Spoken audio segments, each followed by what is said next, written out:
আপনি কি ভেবেছেন আপনার নামাজ দিয়ে আপনি জান্নাতে যাবেন?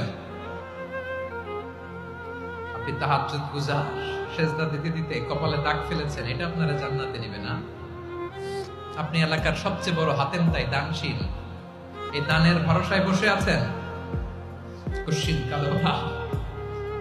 আমাদের নামাজ, আমাদের রোজা, আমাদের ইবাদত, এগুলোকে মিজানের পাল্লায় উঠালে কোনো ওজনই হবে না।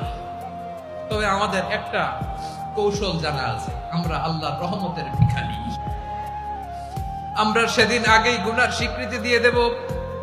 আমরা বলবো, আল্লাহ তুমি প্রশ্ন করার আগে তোমার একটা কথা বলি, আমারে কিছু জিজ্ঞেস করো না, আমি সব করেছি।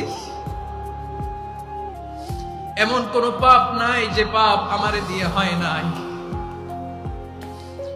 তোমার রহমত দিয়ে তুমি জান্নাতে পাঠাবা, তোমার দয়ায় জান্নাতে যেতে চাই, আমল দিয়ে না। পারবেন বলতে? কিয়ামতের দিন আমরা বলবো, আল্লাহ আমার আমল দিয়ে জান্নাত চাই না, আমি তোমার দয়া দিয়ে জান্নাত চাই।